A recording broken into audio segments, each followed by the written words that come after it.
Hello అండి. Welcome back to శిశు homemade cakes. అందరూ ఎలా ఉన్నారు? ఇప్పుడు మీరు చూస్తున్న recipe vanilla hot milk cake అండి. ఇది బేకరీలో కంటే చాలా బావుంటుందండి టేస్ట్. ఒక్కసారి నేను చెప్పినట్టు ట్రై చేసి చూడండి. ఎలా వచ్చిందో కూడా కామెంట్ చేసి చెప్పండి. అలాగే వీడియో మొత్తం ఎవరు స్కిప్ చేయకుండా చూడండి. స్కిప్ చేస్తే రెసిపీ చిన్న చిన్న పాయింట్లు మిస్ అయిపోతారండి.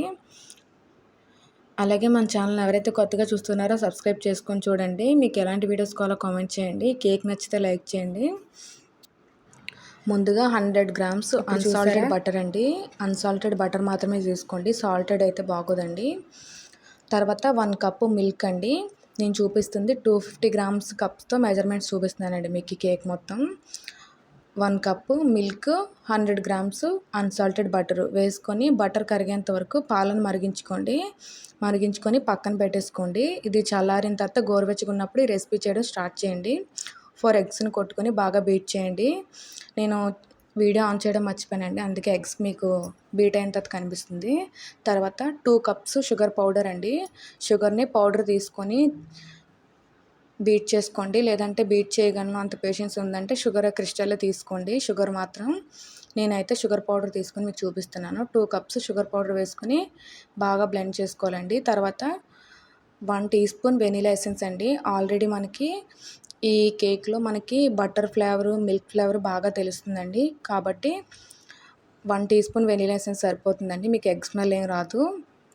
బాగా బీట్ చేసుకోవాలండి. బీట్ చేసుకున్న తర్వాత బీటర్ని పక్కన పెట్టేసుకోండి.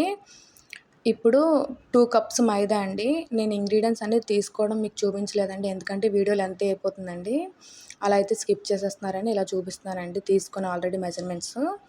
2 కప్స్ మైదా తీసుకొని బాగా జల్లించుకొని దాంట్లోనే బేకింగ్ పౌడర్ కూడా వేసుకున్నాను చూసారు కదా. బేకింగ్ సోడా మాత్రం యూజ్ చేయమండి రెసిపీలో. వేసుకొని స్పాచులా లేదా విస్కర్‌తోని కట్ అండ్ ఫోల్డ్ మెథడ్‌లో కలుపుకోండి. విస్కర్ అయితే క్లాక్ వైజ్‌లో కలుపుకోండి. ఇలా ఉండలు లేకుండా కలుపుకోండి. మధ్య మధ్యలో ఈ మిల్క్ యాడ్ చేసుకుంటూ కూడా కలుపుకోండి. లంప్స్ ఫామ్ అవ్వండి. ఈ మిల్క్ మొత్తం పట్టేస్తుందండి. నేను చెప్పిన మెజర్మెంట్స్ మాత్రం మీరు అలా తీసుకుంటే ఈ మిల్క్ మొత్తం వేసేయండి. మీరు ఇందులో హాఫ్ కావాలంటే హాఫ్ క్వాంటిటీస్ చేసుకొని మీరు చేసుకోవచ్చండి కేక్‌ని. నేను ఇప్పుడు చూపిస్తుంది 1 కేజీ, 1½ కేజీ వరకు వెయిట్ వస్తుందండి. నేను చూడలేదు వెయిట్ అయితే మాత్రం. తర్వాత హాఫ్ కేజీ స్క్వేర్ టిన్‌లోని అండ్ రౌండ్ టిన్‌లో హాఫ్ కేజీ టిన్‌లోని నేను వేసుకొని బేక్ చేసుకున్నానండి.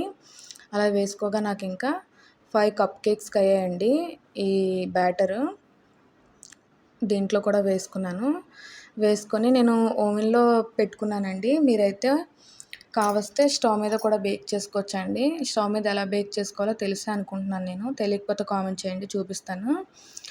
నేను ఓటీజీలో బేక్ చేసుకున్నానండి. పైర్ హెడ్ ఒకటే ఆన్ చేసుకున్నానండి. చూసుకోలేదు. అందుకే పైన మాత్రమే బేక్ అయిందండి. కింద కూడా బేక్ అవుద్ది. కాకపోతే బ్రౌన్ కలర్‌లో రాలేదండి.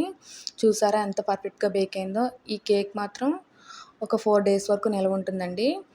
చాలా బాగుంటుందండి. బేకరీలో కంటే చాలా బాగుంటుందండి. ఎందుకంటే ఆయిల్ కూడా యూజ్ చేయం కదా. మంచి ఫ్లేవర్, అరోమా ఉంటుందండి కేకు. బాయ్ అండి. మరొక వీడియోలో కలుద్దాం.